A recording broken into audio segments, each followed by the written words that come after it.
Olá, estamos de volta e nosso tema de hoje é saúde pública. Leis federais, estaduais e municipais regulam o atendimento da saúde pública no país. Vamos falar um pouco sobre essas leis. Uma lei federal, por exemplo, garante a reserva mínima do orçamento de cada cidade em 15% destinado à área da saúde. Em São José, por exemplo, esse índice é maior do que o preconizado pela lei. Aliás, o índice mínimo preconizado pela lei. E pode chegar nesse ano até 28% do orçamento, um valor estimado de 569 milhões. Dr. Roitberg, como é que esse dinheiro é gasto? Bom, inicialmente é bom a gente resgatar que nós anteriormente tínhamos o recurso que vinha do governo federal, era repassado para o governo estadual e depois era repassado para o município. Com a municipalização, todo esse dinheiro passou a ir para o Fundo Municipal de Saúde, né, da Secretaria de Saúde, com a independência do Tesouro Municipal e que é gasto especificamente com a saúde. Não pode ser gasto para outras atividades que não seja para a saúde.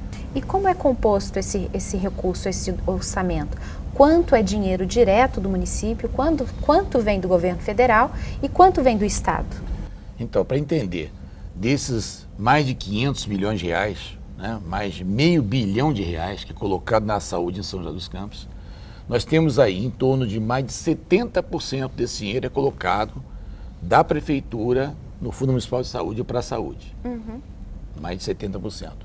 E os outros 30%, em torno de 29%, é colocado pelo governo federal. Em torno de 1% seria do governo estadual no município. Entendi.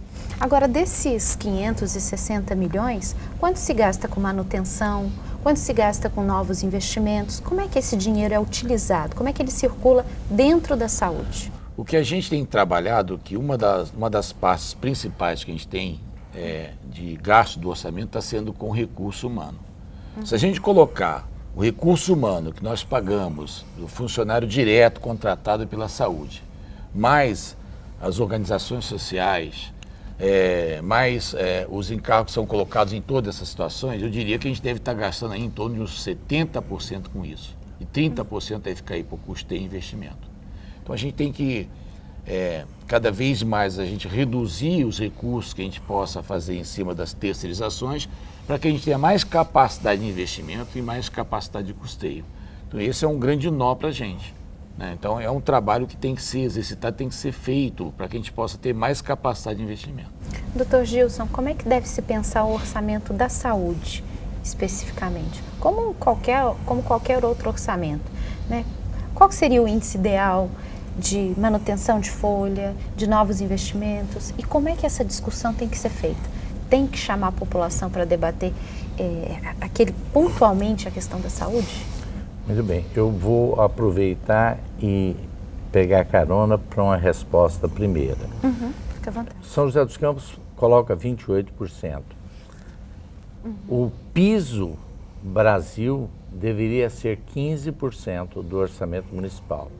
A média Brasil está 21,5%, certo? Dos orçamentos municipais. Quer dizer, os municípios estão pagando a conta praticamente sozinhos. E o grande ausente é o governo federal e, em segundo lugar, os governos estaduais. O município não dá conta de fazer saúde sozinho. Não dá conta, certo? Se fosse ver uma proporção ideal, seria 50% de dinheiro federal, 25% estadual, 25% municipal. E exatamente ele falou ao contrário disto. Então, por que o federal tem que dar mais? Porque ele é a única esfera de governo que pode arrecadar os impostos e contribuições que vão para a saúde, eles não são arrecadados no município. É a União que os arrecada. E arrecada para ela, mas arrecada para as outras duas esferas de governo. E acaba o governo se acomodou, o governo federal, nesse e em outros governos de outros partidos políticos, se acomodaram, certo? Vamos deixar isso por conta do município, já que ele está, e ele foi desfinanciando a saúde. Então essa é a primeira questão importante. Na questão da distribuição dos gastos internos, a saúde é uma atividade artesanal, certo? É uma atividade que depende de pessoas. Então, o grande gasto que se tem e se deve ter na saúde é com gente, tá? E aí, alguns estudos têm mostrado, entendeu, que o gasto com o pessoal, que hoje é limitado a 60% pela Lei de Responsabilidade Fiscal, para a saúde ele deveria ser entre 70% a 75%.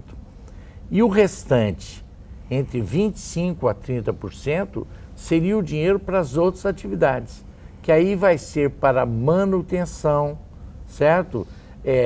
Insumos, certo? Que nós chamamos também um gasto de outras despesas de custeio, certo? E as despesas de capital, que são as despesas de investimentos, que geralmente precisam de um percentual pequeno, exceto no esforço de construir uma grande obra, um hospital, etc. Tal. Manutenção tem que se ter permanentemente. Leis municipais também ajudam no ordenamento do atendimento da saúde. Uma lei de autoria do Dr. Roniel, aprovada no ano passado, prevê a disponibilização do andamento dos processos do NAC, Núcleo de Avaliação e Controle, através da internet. Para vocês saberem, o NAC ele é responsável pelo encaminhamento de cirurgias e exames de média e alta complexidade. Qual que é a importância dessa lei, Dr. Roniel?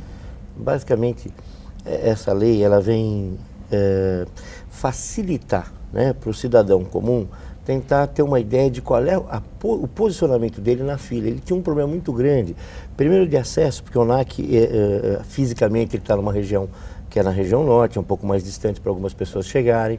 Ele não conseguia essa informação por telefone, eu também acho que por telefone é uma coisa meio complicada você fornecer determinadas informações de qual é o posicionamento dele para cirurgia, para determinados exames de alto custo, como é que está o andamento do processo dele para as medicações de alto custo.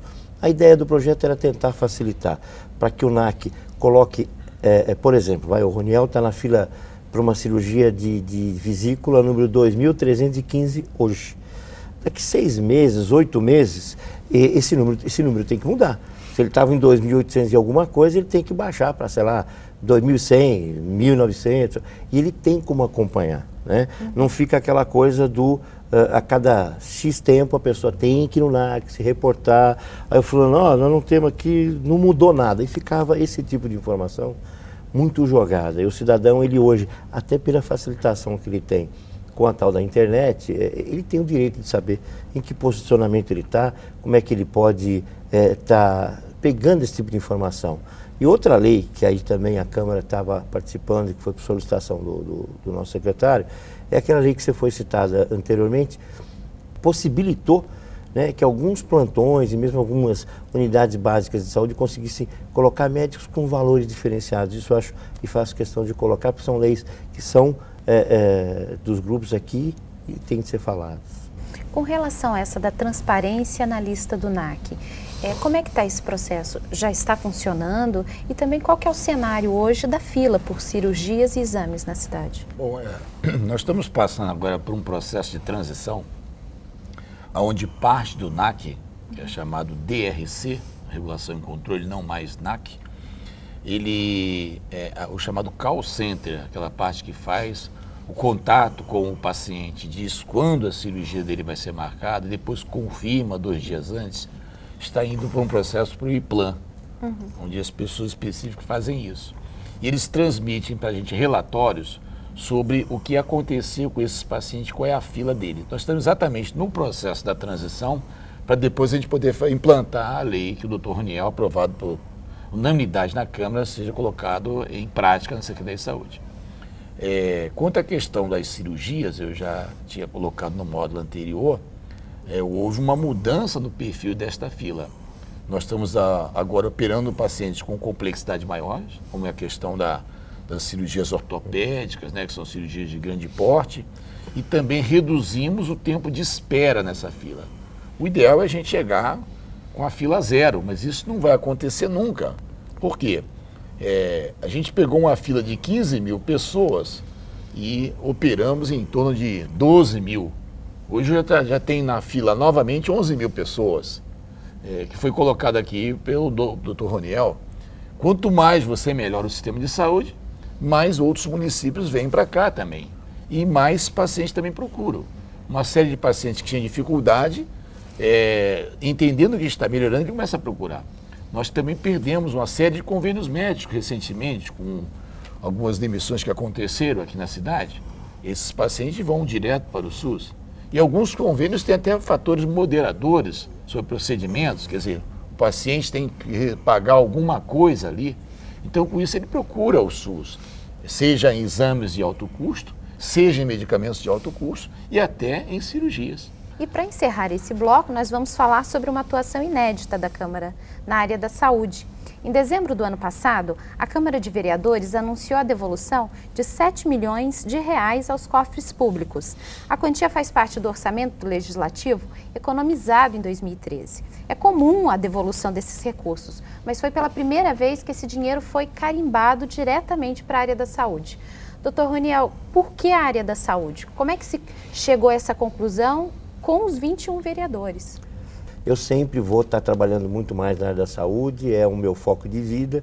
Então a gente, junto com a doutora Ângela, que também é médica, começamos lentamente a trabalhar entre os pares, né? A ideia de, no momento da devolução, isso falando com a presidente, no momento da devolução, ver se era possível ou não, se havia, primeiro, legislação passiva de se poder fazer isso. Segundo, essa conversa entre os colegas foi da nossa parte fazer, e óbvio que o executivo foi muito bacana e concordou de pronto esse tipo de dinheiro carimbado, né? Ia ser devolvido mesmo, que por que não para a saúde? Sabendo até, em particular, né, boa parte, se não todo esse dinheiro foi doado lá para o HM, foi basicamente vontade dentro do grupo de querer fazer uma coisa melhor ali para o hospital. Dr. Reitberg, e esse dinheiro extra, como é que ele vai ser utilizado dentro do HM? Porque foi direcionado para o Hospital Municipal. Esse dinheiro, na verdade, ele vai ser controlado e avaliado, os custos pela Secretaria de Saúde, e foi destinado para o Hospital Municipal, com um objetivo específico de diminuir, retirar cada vez mais pacientes de cima das macas e colocar esses pacientes em leitos com dignidade e a sua preservação da sua intimidade, como deve ser feito. Nesse primeiro momento, nós temos a proposta de construir mais 70 leitos naquela área do estacionamento, e esses leitos eles vêm com o objetivo de remanejar os pacientes clínicos, obstétricos e cirúrgicos, reorganizando o hospital. Acreditamos que até o final do ano vai haver um redimensionamento onde o número será o mínimo possível de pacientes naquela sala de emergência que hoje nós temos como um grande salão. Eu costumo dizer sempre, é problema as macas, ter os pacientes em macas, agora é problema não atender. Nós somos o maior hospital de porta aberta que tem na região. Nós temos que receber a todos, acolher e tratar. Mas com isso nós vamos construir 70 novos leitos do Hospital Municipal. Doutor Gilson, nesse debate de hoje a gente falou um pouco sobre o diagnóstico da saúde, sobre algumas iniciativas do próprio governo, do legislativo. Como é que está a nossa saúde em São José? Quando eu digo nossa, os nossos serviços, qual que seria o remédio para que ela ficasse melhor? Primeiro remédio, já disse anteriormente, precisamos de investir maciçamente nos primeiros cuidados com saúde, na atenção básica. E aí tem uma série de coisas que precisam acontecer para que esse investimento exista, não é? Eu tenho aí a questão do salário dos médicos para poder ficar atrativo. O salário dos médicos pretendido, entendeu? Muita gente se assusta, é mercado. Né? Nós estamos num país capitalista que funciona como mercado, não tem imposição para dizer assim, venha por qualquer salário. É mercado, entende? Então eu posso ter um salário X igual a todos os outros profissionais, mas eu não tenho médico, certo? Então eu tenho que entrar no mercado para que ele chegue. Então, para eu ter atenção básica, uma das coisas é salário competitivo. Outra coisa que o Paulo lembrou, que é a equipe multiprofissional, onde há um rearranjo das coisas. O médico tem que fazer exclusivamente aquilo que é da competência dele fazer. e está se jogando para o médico um punhado de coisa que não é dele. E aí, consequentemente, o serviço fica amarrado. A hora que eu tenho uma equipe, eu brinco com o Paulo, certo? Que eu ia encher as unidades de saúde de enfermeiros. Né? É um profissional preciosíssimo. E até foi um elogio a eles. É o profissional que mais entendeu o SUS. De todos os profissionais de saúde, foi o que mais entendeu, que mais bem fez ao SUS nesses 25 anos que o SUS está funcionando. Ok, obrigada. Eu agradeço a presença de vocês hoje aqui no nosso debate e agora cada um tem 1 minuto para fazer suas considerações finais. A gente começa com o Dr. Roniel. Muito obrigado, Bia, pelo convite. É com muito prazer que a gente vem aqui hoje, vai vir toda vez que for solicitado. Basicamente é só agradecimento e estamos aqui à disposição, vamos continuar fazendo esse tipo de debate que ele é fundamental para a comunidade como um todo. Dr. Paulo? Bom, eu quero parabenizar a Câmara por essa iniciativa. Quero dizer para você do meu orgulho, o quanto eu estou lisonjeado de estar do lado de 2 grandes referências em matéria da saúde do nosso município. E dizer também que esse trabalho que vocês estão fazendo é de uma importância fundamental para a área da saúde e principalmente para as pessoas que nos assistem ter a oportunidade de ter um nível de debate, discussão que aconteceu aqui. Parabéns mesmo a iniciativa de vocês. Obrigada. Dr. Gilson. Veja, eu só tenho que desejar que as coisas sonhadas, elas aconteçam. Eu faço parte de um grupo de milhares de brasileiros que lutou para que o SUS aconteça. E eu quero que ele aconteça na minha cidade no nível que essa cidade tem. Hoje se fala em saúde padrão FIFA, eu quero dizer que São José precisa ter saúde padrão São José dos Campos, que é uma das cidades que tem alto nível no nosso país, entende? Com renda, com nível de profissionais, doutores, etc. E nós precisamos de ter uma saúde para a população nesse padrão. Então esse é o grande desafio que a gente tem. E aí temos que melhorar a eficiência do serviço público, temos que radicalmente melhorar a eficiência dos serviços públicos para que eles possam dar essa resposta. Obrigado pela oportunidade que me deram. Obrigada. Nós debatemos no Cidade em Foco de hoje o tema saúde pública. Obrigada pela sua companhia e até o próximo programa.